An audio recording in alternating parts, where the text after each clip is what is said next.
Salut à toi, nous sommes Marie et Julien, ex-banquiers et anciens experts comptables, mais surtout investisseurs. Nous te souhaitons la bienvenue sur notre podcast Quitte le Boomer Dream. Ici on parle d'argent sans être chiant et on te donne les clés pour prendre tes finances en main, gérer ton patrimoine et investir. Le meilleur moment pour quitter la rat race commence dès maintenant et on espère te motiver chaque semaine à avancer dans cette quête. Chaque lundi, tu retrouveras notre épisode sur nos aventures hebdomadaires et sur les actualités du monde de l'investissement. Le jeudi, nous sortons un épisode sur un thème particulier du monde de l'investissement avec toujours le même objectif, vulgariser les sujets complexes et te faire progresser dans ce domaine. Nous recevons un invité par mois pour un parcours inspirant et une expertise différente sur de nouveaux sujets. Si tu apprécies notre podcast, je t'invite à t'abonner sur la plateforme d'écoute et à nous laisser une note de 5 étoiles, à partager cet épisode et ce podcast à 2 personnes de ton entourage pour nous aider à le faire grandir. On a hâte de te retrouver chaque semaine. Bonjour à tous. Salut tout le monde. On espère que vous passez une bonne semaine. Ce jeudi, le week-end approche. Exactement, on tient encore demain et c'est fini. Cette semaine, on fait du coup comme on l'a déjà fait la semaine dernière et expliqué lundi, on scinde l'épisode habituel en 2 fois. Donc vous avez la première partie que je vous invite à écouter qui sont les actus de la semaine. Vous retrouvez les booms anecdotes et un peu l'analyse économique des nouvelles qui sont tombées au cours de la semaine, c'est ce qu'on essaye de faire.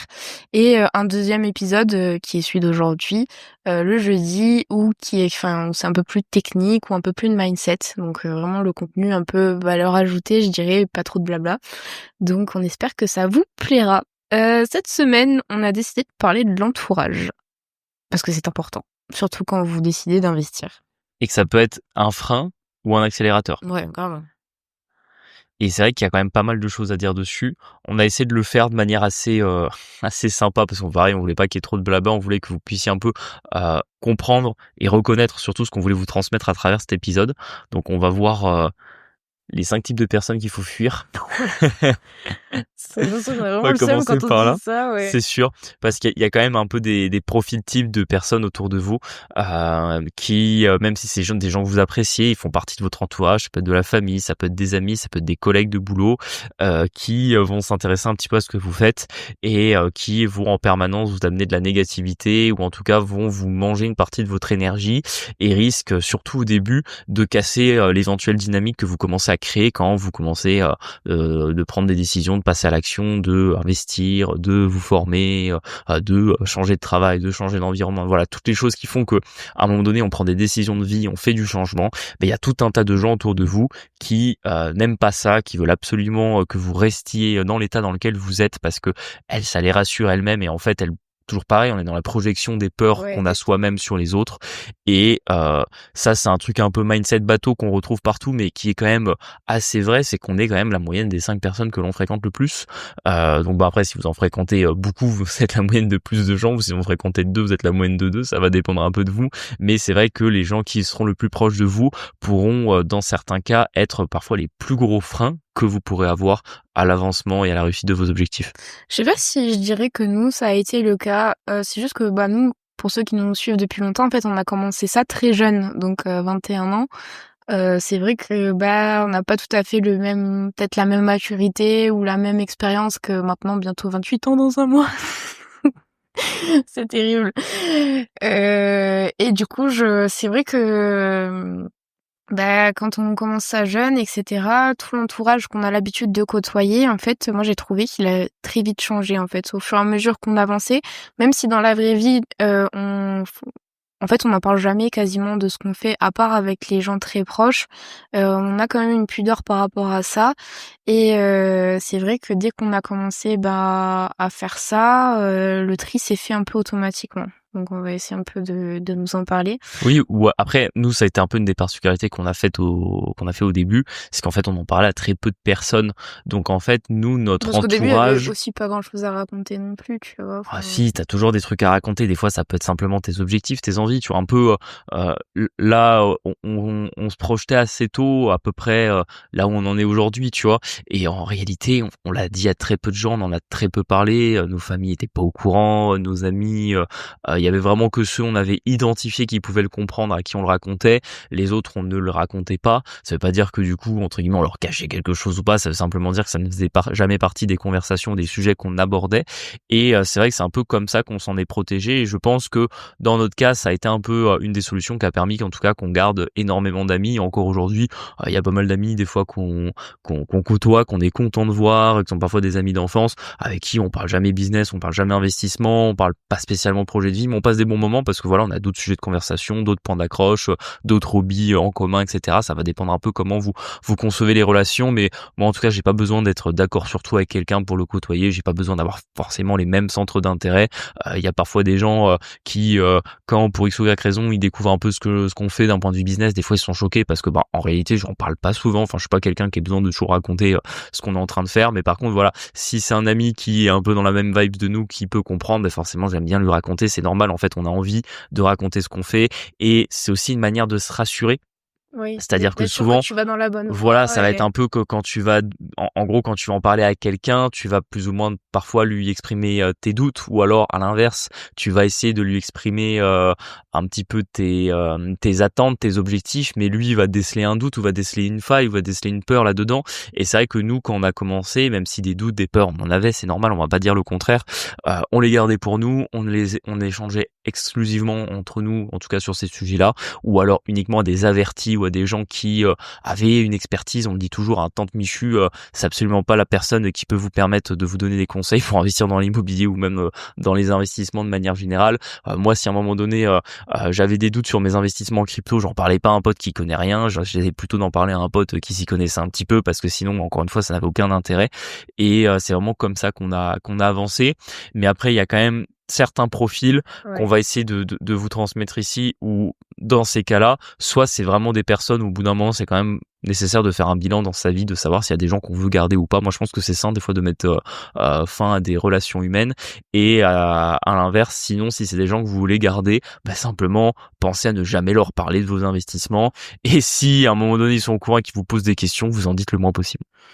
Je pense que le premier profil et moi c'est celui que j'ai en tout cas le plus rencontré dans mon cercle proche. Je parle que pour moi du coup, mais c'était mes parents qui étaient un peu le profil frileux. Oh, tu sais, genre oh, bah ça c'est risqué de faire ça et si machin. Et en fait, à chaque fois que je disais ouais on va acheter quelque chose, ou on a fait ci, ou on a fait ça, parce que en fait c'est normal, c'est mes parents, j'aime bien un peu raconter ce que je fais.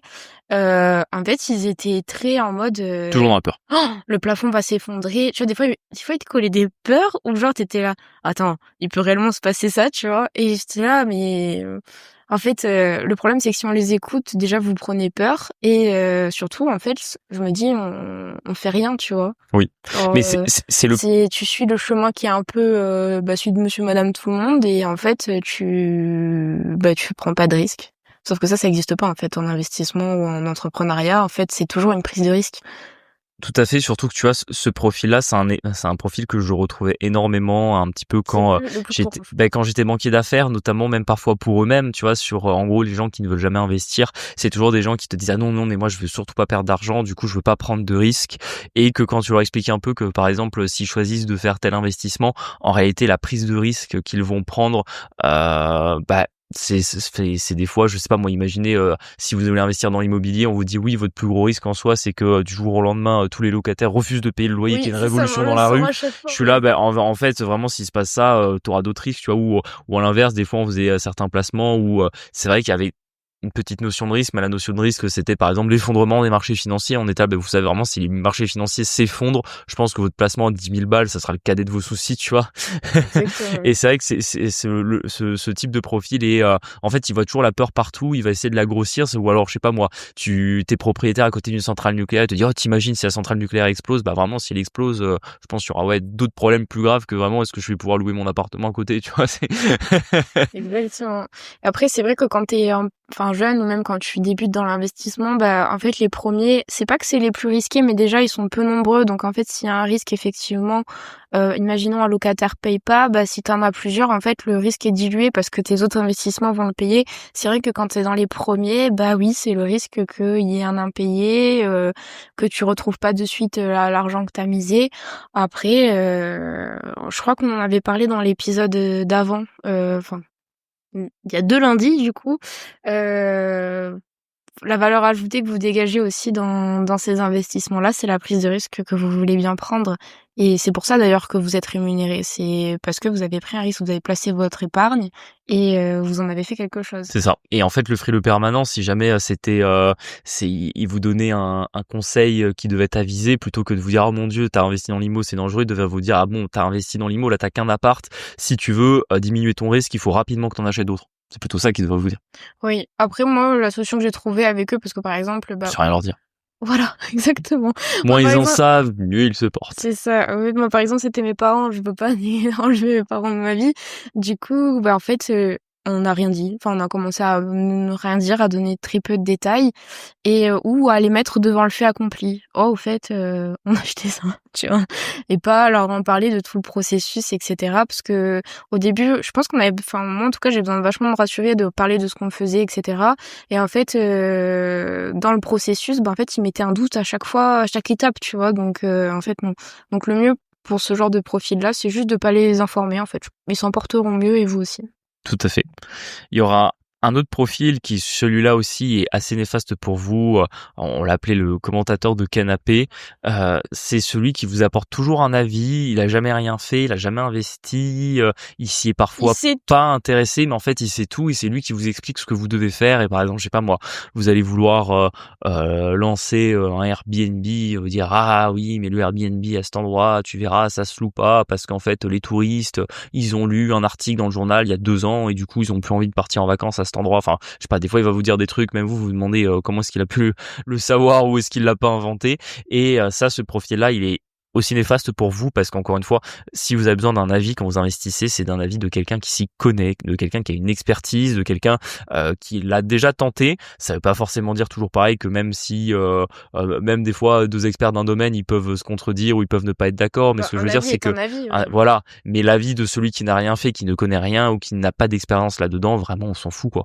Et c'est vrai que moi je sais que j'ai toujours été assez imperméable. En fait, quand la personne ne s'y connaît pas, si elle me donne son avis, je m'en fous un peu quoi. C'est juste que des fois quand ça vient d'un proche, ça peut être un peu plus embêtant Ouais. parce que vous pouvez vite aussi le prendre des fois comme une critique. Et les T'as critiques, la dimension émotionnelle qui joue voilà, aussi c'est là-dedans, ça. tu vois? Tu peux te sentir un peu vexé quand en plus c'est censé être un proche, c'est censé t'encourager. En fait, il te donne un avis, on te dit ah non mais ça vraiment ça peut pas marcher, tu vois, tu t'y prends de la Ouais. mauvaise manière, alors qu'en réalité lui ne l'a pas fait et qu'en réalité tu t'y prends peut-être de la bonne manière et simplement il te donne son avis qui n'a aucune valeur.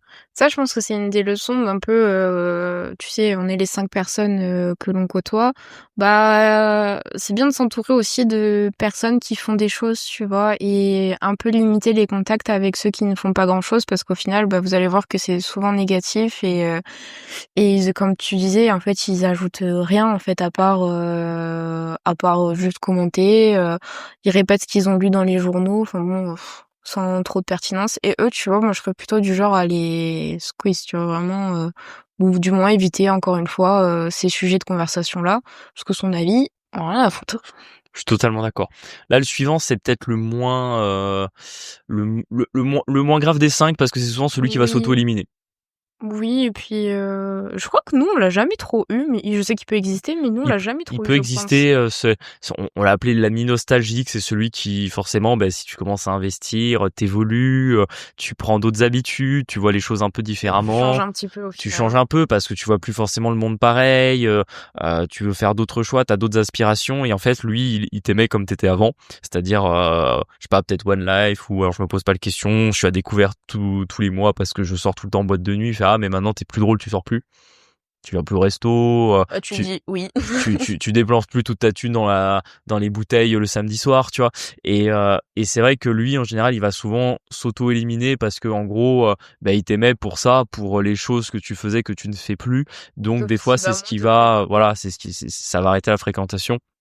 C'est vrai que nous on a eu la chance, enfin j'ai pas de Si, souvenirs. au final, je crois que si, on l'a eu une fois. Alors, on n'a jamais trop su si c'était pour ça, mais on a l'impression que, en fait, quand on n'avait pas de succès, ça allait entre nos amis et nous.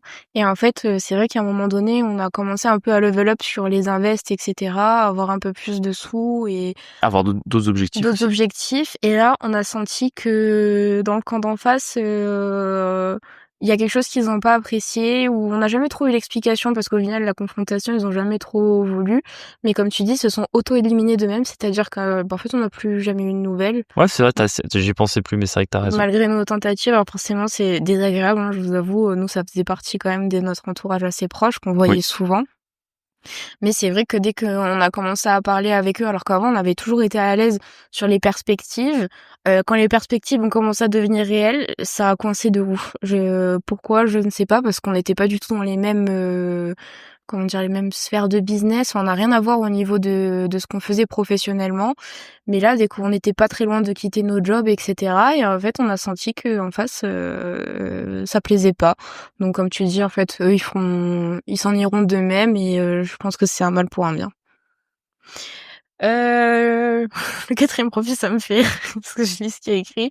Le vampire d'énergie. Alors lui aussi, je pense qu'au bout d'un moment, il s'éloigne tout seul du paysage, en fait.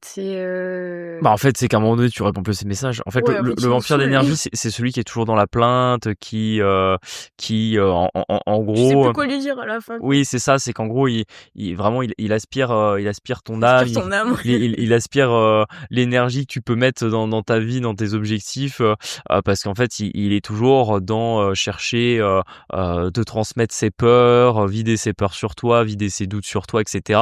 Et il y a vraiment une différence entre être lucide et être simplement défaitiste, c'est-à-dire que nous les premiers, des fois, on vous parle que la situation économique en France, elle est pas incroyable et que ça remet en cause des fois des perspectives d'avenir. Ça, c'est des choses qu'on vous dit, mais on vous les dit par lucidité et pas par défaitisme. La preuve, c'est qu'on essaie de trouver des solutions, on évoque des sujets ou en tout cas ou des questions que nous on se pose, d'essayer de pas simplement être en mode on est défaitiste et on sera mort dans 10 ans, tu vois. On n'essaie pas d'être de là-dedans, mais au Je contraire sais d'être pas, dans on a dans pas l'évolution, tu vois, dans l'adaptation. c'est ça, la C'est plutôt là-dedans qu'on se voit et qu'on essaye de transmettre. Mais là vraiment, ouais, c'est la personne qui va uniquement te dire que de toute façon, c'est pas possible d'investir en France, c'est trop cher, il y a trop de problèmes avec les locataires, faut arrêter, faut plus rien faire et que de toute façon, vaut mieux que tu restes salarié à ta place et que tu restes locataire et comme ça au moins tu auras moins de problèmes. exactement. Le dernier profil, du coup, c'est celui qu'on a appelé le profiteur passif. Alors lui, j'essaie de me rappeler si on en a déjà eu un. Je pense que oui. Mais c'est celui, en fait, où il va prendre à chaque fois tous vos conseils, tous vos infos, et en fait, il y a jamais trop rien en retour. Moi, je dis pas que dans les relations humaines, il faut forcément attendre quelque chose, de l'autre, mais c'est vrai qu'au bout d'un moment, quand vous donnez, ça peut pas être que dans un sens. Tu vois ce que je veux dire? Et lui, c'est vrai que, souvent, il va vouloir, participer ou je sais pas, prendre un peu votre valeur sans jamais rien donner en retour, tu vois? Et celui-là, il est assez, problématique aussi. Et il est problématique. Après, ça l'est peut-être le moins au final de la liste qu'on a donnée parce que celui-là, il t'empêche pas d'avancer, juste Non, mais c'est il, usant, quoi. ouais, voilà, il est un peu Il te usant, il traîne ponctionne, un en fait. peu, là encore, c'est un peu comme le profil d'avant, il taxe un peu ton énergie et en fait, il t'apporte rien en retour. Après, des fois, c'est peut-être la seule limite, c'est que ce genre de profil, des fois, va évoluer. Donc, c'est aussi à vous de voir au cas par cas si celui qui vous demande tout le temps des conseils, etc., ne fait rien, est-ce qu'à un moment donné, il va vraiment se décider de passer à l'action et que peut-être à ce moment-là, ça deviendrait quelqu'un avec qui vous aurez une émulation positive, ou est-ce que ça restera éternellement un commenteur passif en apprentissage qui simplement vous pose des questions pour essayer de devenir expert en tout, mais à la fin ne vous apportera rien que ses critiques. Après, je pense qu'il y a un peu, sur, ce genre de profil, c'est vraiment je pense c'est les gens qui ont des croyances limitantes, ancrées à fond, tu vois, dans le sol et en fait, le temps que, ils se défassent un petit peu, je pense qu'il y a un peu, tu vois, une espèce de latence où effectivement, comme tu dis, au bout d'un moment, ils peuvent peut-être passer à l'action, on sait jamais. C'est là où la bienveillance peut-être rentre un petit peu en jeu, mais c'est vrai que quand vous travaillez beaucoup et cetera, ça peut être assez épuisant comme personne dans votre entourage. Là maintenant, on va parler quand même Ouais, de choses plus positives positive, et ouais. plus intéressantes. C'est comment identifier un peu les 5 personnes que vous devez avoir autour de vous, ou en tout cas avoir des personnes qui vont s'y rapprocher, ou si jamais vous identifiez de votre entourage un peu plus lointain des personnes qui correspondent à ces profils-là, de éventuellement vous en rapprocher. Après, c'est toujours pareil, on vous dit pas de devenir ami par intérêt, par près de quelqu'un, mais vous vous rendrez compte que passer du temps avec quelqu'un qui vous apporte quelque chose, encore une fois, d'un point de vue de l'émulation positive, de quelqu'un avec qui vous pourrez vous identifier, vous pourrez vous reconnaître, qui vous donnera de la motivation et qui sera plutôt dans vous rassurer, ou en tout cas avec qui vous pourrez vous identifier dans vos problématiques, ça sera beaucoup plus utile et beaucoup plus porteur pour vous, pour vos projets de vie et pour votre bonheur tout simplement, que les 5 profils qu'on vous a cités juste avant. D'ailleurs, ça fait peut-être qu'on paraissait un petit peu négatif dans la première partie, mais la réalité c'est que je trouve qu'on a eu vraiment des belles surprises en fait dans notre entourage. Au final, quand on a commencé à faire ça, alors oui, il y en a qui étaient pas trop chauds, mais en fait, il y en avait plein aussi qui trouvaient ça fou et c'était pas forcément des gens avec qui on était forcément copains ou tu vois, avec des affinités quand même, mais avec qui on s'est vachement rapprochés depuis parce que ils ont été ultra, je sais pas comment dire, enfin c'est tu sais, supportifs, genre avec beaucoup de soutien, tu vois. Oui. Et alors franchement, au début, on n'aurait jamais trop pensé ou quoi, et ça fait quand même des belles découvertes dans votre entourage, je trouve. Je suis assez d'accord, surtout que en plus, je trouve qu'avec le temps, c'est peut-être le seul, enfin un point rassurant qu'on peut sortir, c'est que ce phénomène d'éliminer les personnes un peu négatives et d'apprécier les personnes et d'avoir des personnes positives autour de vous, ça viendra naturellement quand vous aurez évolué sur vous-même, quand vous verrez les choses de cette manière-là. C'est vrai qu'aujourd'hui, au final, on se rend compte que les personnes négatives, on en a pas. Et celles qu'on aurait pu avoir se sont éliminées d'elles-mêmes. Et que, par exemple, je sais pas, si je reprends l'exemple du profiteur passif, de quelqu'un qui viendra tout le temps nous commander de l'information, des conseils sans rien nous donner en retour, on n'en a pas, et je pense qu'on n'en aura pas parce qu'en fait on l'identifiera rapidement et en fait on va juste plus le répondre.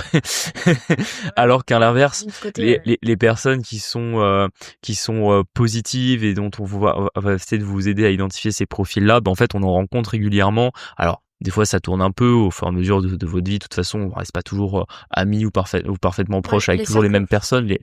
Comme tu dis, ça évolue. Mais au fil du temps, quand vous verrez ce genre de personnes, vous verrez que l'affinité se fera beaucoup plus naturellement. C'est clair. Déjà, en première personne, je pense que... Alors, le mentor, est-ce que nous, on en a? Non, c'est peut-être le seul Par contre, qu'on n'a pas eu. On prend de l'expérience plutôt sur la partie entrepreneuriat. On prend de l'expérience vers ceux qui en ont dans notre entourage. Tout à fait. Et même si par exemple, j'ai 3 personnes qui me viennent en tête, ils sont tous à des stades un peu différents de leur entreprise. Et en fait, comme on disait, un avis est un avis. On leur demande souvent ce qu'ils en pensent, etc. Et c'est vrai que ce que tu disais en début d'épisode, c'est rassurant de voir qu'en fait, il n'y a pas que nous et que tout le monde passe un petit peu par ces étapes-là. Et vraiment, c'est bien. Donc après, est-ce qu'un mentor prend la forme d'une seule et même personne? Moi, je suis pas sûre. Voilà, c'est plutôt un groupe. En réalité, c'est plutôt quelqu'un qui aura de l'avance ou qui aura un avis avec suffisamment de recul que pour apporter des vérités et des fois éclairer un petit peu votre lanterne. Bien évidemment, la plupart du temps, il aura pas le titre officiel, c'est-à-dire que vous ne le verrez peut-être pas immédiatement comme un mentor. Lui ne se verra pas comme votre mentor, il se verra la plupart du temps simplement comme un ami qui vous donne des conseils, mais il aura ce rôle-là d'être un peu la personne vers qui vous vous tournez quand vous êtes dans le brouillard et que vous avez un peu des doutes sur la direction que vous devez prendre. Ouais, exactement. Le binôme stratégique. Il est en face de moi. C'est vrai que pour ça, je pense que c'est plutôt bien trouvé. Je pense que c'est plus facile aussi quand on est 2 que quand on est tout seul. Tout à fait.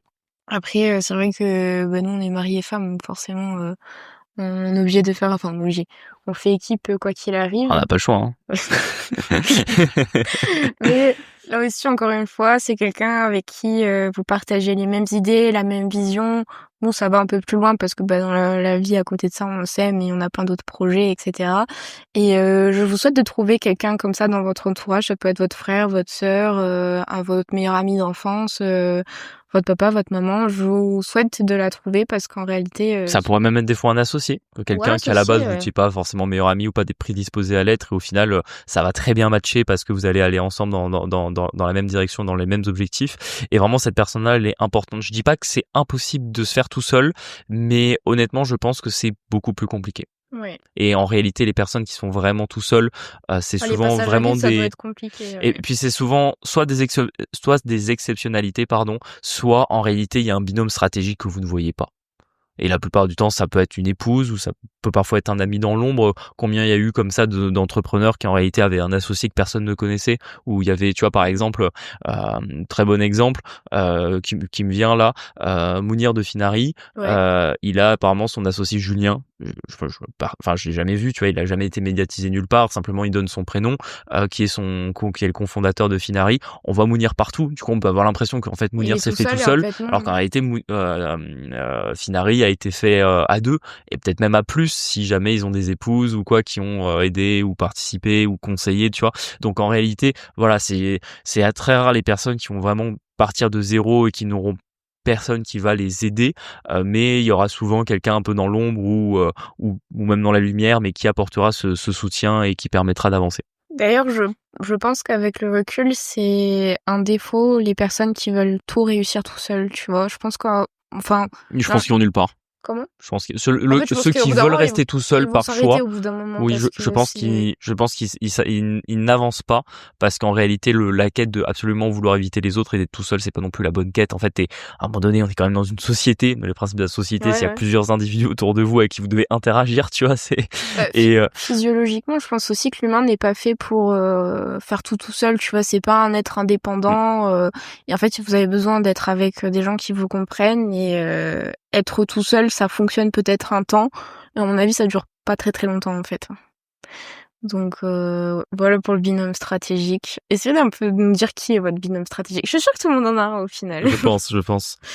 Le suivant, en réalité, les deux suivants, je pense qu'on peut un peu les regrouper Ouais, parce je pense aussi. ils vont assez ensemble. C'est un peu, on les a nommés. Il y a le technicien de confiance et l'entrepreneur actif. Et en réalité, c'est un peu la même chose parce que c'est la personne qui est autour de vous, qui a une compétence dans un domaine que vous n'avez pas et qui vous fait évoluer, avec qui vous avez de la fluidité dans les échanges avec qui vous allez avoir sur tout un tas de sujets. Ça peut par exemple être un ami qui peut être comptable ou avocat, quelqu'un qui peut être artisan dans le bâtiment à son compte et qui va vous donner un coup de main sur les travaux, qui va vous conseiller au bon moment. Ça peut être un agent immobilier qui va vous apporter un peu son expertise ou vous trouver des biens.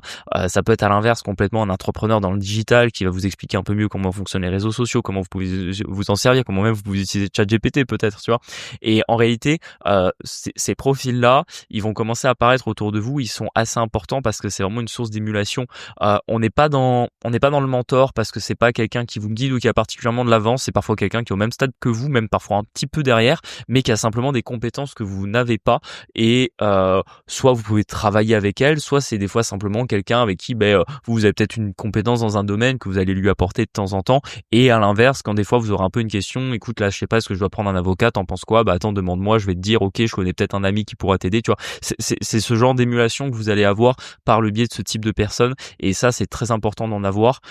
Au début, vous en avez peut-être pas, et c'est normal parce que si votre cercle d'amis ou votre cercle de Il y connaissances a ou même pas, votre c'est cercle vrai que professionnel n'en a pas, vous allez avoir du mal à les trouver. Mais des fois, ça va être des amis d'amis, ça peut être des fois des connaissances non mais ou dans les cercles investisseurs, vous pouvez les trouver aussi. nous, pour l'anecdote, on a un pote qui est comme ça et en fait qu'on connaît pas depuis si longtemps que ça. Il a rien à voir avec nous. En fait, c'est un hasard qu'on se connaît. Il est traiteur. Et en fait, au niveau de lui, je le mettrais plutôt du coup dans l'entrepreneur actif, tu vois. Au niveau de la vision, etc., on fait pas du tout les mêmes choses. Mais en fait, le fait qu'il fasse énormément de choses, qu'il soit très actif, etc., il a quand même des soucis qui peuvent des fois nous ressembler aux nôtres. Et ben lui, vraiment, c'est très galvanisant d'être avec lui. D'ailleurs, à chaque fois qu'on va manger ensemble, on voit pas la soirée passer tellement que je sais pas comment dire, il y a une espèce de fusion des sujets ou je ne sais pas quoi qui se dégage et je trouve que ça fait du bien aussi un petit peu. Je sais pas ce que t'en penses, mais Si, je suis assez d'accord là-dessus. Le dernier type de proche, vous en allez avoir, et ça vous allez sans doute en avoir plusieurs. C'est un peu, ouais. c'est à l'inverse des proches qui ont peur de tout, qu'on vous citait en début d'épisode. C'est ceux qui vous les connaissez sans doute déjà, ils vont rester autour de vous, peu importe ce que vous allez faire, peu importe où vous allez aller. Ils Et en bougent pas, fait, c'est les meubles. exactement. Et en fait, c'est surtout des gens qui sont bienveillants, qui ont du respect pour ce que vous faites, et en fait, qui même s'ils ne comprennent pas, ils sont pas dans le délire, pour eux, ça leur paraît abstrait parce que peut-être que c'est pas leur truc, l'investissement ou l'immobilier ou l'entrepreneuriat, ou même ils ont des objectifs moins grands que vous. Mais en fait, ils regardent ce que vous faites, ils vous le laissent vous le faire dans votre coin. Ils vous apportent pas leurs conseils parce que c'est pas leur rôle. Simplement, ils sont là, ils vous soutiennent, ils vous disent que si vous plaisez là-dedans, vous faites les bons choix. Et en Généralement, fait, ces gens-là sont super importants. Ouais, ils sont très très importants. Généralement, c'est pas qu'ils comprennent pas, je pense que souvent ils comprennent, mais comme tu dis, c'est pas leur deal en fait. Ils auraient jamais fait ça, ou tu vois, ça les botte pas plus que ça, mais en fait, quoi qu'il arrive, ils sont là. Donc ils sont là même des fois pour des coups de main, tu sais, qui peuvent paraître un peu. En fait, c'est vraiment. Enfin, je pense que tout le monde en a des gens comme ça, tu sais, qui bougent pas. C'est le meuble Ouais. là dans ton salon qui bouge pas. Quoi qu'il se passe, il est là. Et eux, ce sont souvent un peu les meilleurs amis d'enfance, les choses comme Ouais. ça, des gens voilà Avec des liens affectifs qui sont forts, forts. et puis simplement qui sont bien câblés, et qui sont pas uniquement un un mêle-tout de peur qu'ils vont vous mettre, ou même si parfois ils vont en avoir, ils vont les garder pour eux, et ça c'est le plus important. Ça, c'est super D'ailleurs, je vous invite à être un petit peu comme ça aussi, je pense. Enfin, nous, par exemple, quand quelqu'un nous parle d'un projet, jamais, enfin, tu vois, dans notre entourage, jamais on va décourager. Au contraire, tu vois, même si des fois, moi, je me dis, oh, j'aurais peut-être pas fait ça comme ça, tu vois. Mais en Ouais, fait, je le garde pour moi, tu ouais, vois. c'est ça. Genre, si Ouais, l'avis est pas réquisitionné, je le donne pas. Au contraire, je dis, bah écoute, c'est bien, tu passes à l'action, c'est déjà ça. tu viens de donner une idée pour un prochain épisode, c'est comment bien gérer les relations humaines en étant positif, et en des fois apprenant à garder un peu pour soi, parce que c'est vrai que t'as totalement raison là-dessus. Et combien de fois ça arrive que des fois on a un ami ou pas qui nous parle d'un projet, et le truc qui semble bancal dès le début, mais tu sens que c'est important pour lui, et Oui, en tu fait, sais c'est ça. que ton avis ne le fera pas changer d'avis,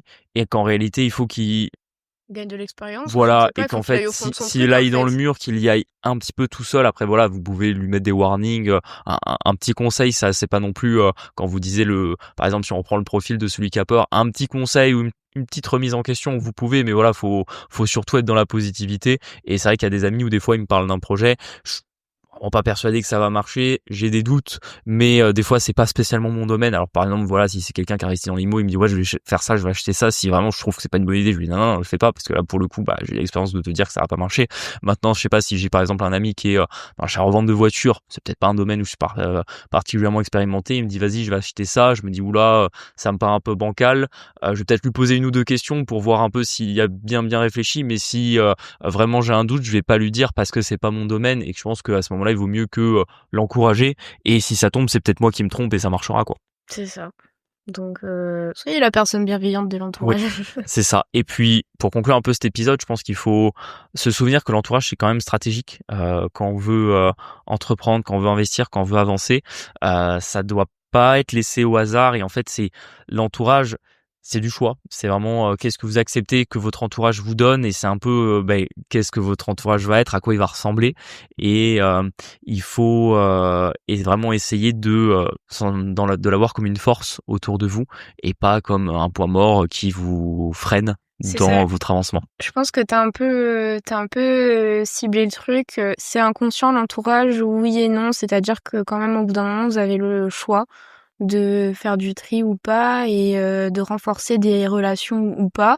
Et avec l'expérience, encore une fois, ce podcast, il est fait pour pour vous partager ce que nous on a vécu, et de la meilleure manière possible, surtout pour que ça vous serve. Avoir un entourage positif, bienveillant, soutenant, stimulant, c'est important. C'est important quand vous avez des objectifs qui peuvent être ambitieux. C'est important dans les moments de vide, parce qu'il y en a, franchement, il y a des moments de remise en question où en fait, si t'es seul au monde, je sais pas, tu t'arrêtes en fait. Donc des gens qui croient en vous, qui vous soutiennent, qui vous donnent des conseils, c'est ultra important et ultra galvanisant. Donc je ne peux que recommander d'avoir un entourage. Et pour les autres, vous savez, leur avis leur appartiennent. Si jamais ce que vous faites ça leur plaît pas, de toute manière, au bout d'un moment, ils s'en iront du paysage. Juste, il faut pas que ces gens-là vous empêchent d'avancer en fait. Ils peuvent rester plus ou moins dans votre entourage, mais il faut pas que ça vous empêche d'avancer, sinon c'est qu'il y a vraiment un tri à faire. J'espère que cet épisode vous Vous a aura plu. plu. On vous invite à mettre 5 étoiles sur les plateformes si ce n'est pas déjà fait, à nous laisser un petit commentaire. N'hésitez pas à nous suivre sur Instagram. Alors, il y a le compte du podcast qui s'appelle Quitte le Boomer Dream, comme ça se prononce, tout collé. Et on a le compte La Flouserie aussi, où on vous partage un peu notre Imo Dream et du contenu un peu plus entrepreneuriat, investissement. Donc on vous retrouve là-dessus. On espère que ça vous a plu et on vous dit à la semaine prochaine. Merci, à la semaine prochaine. Ciao.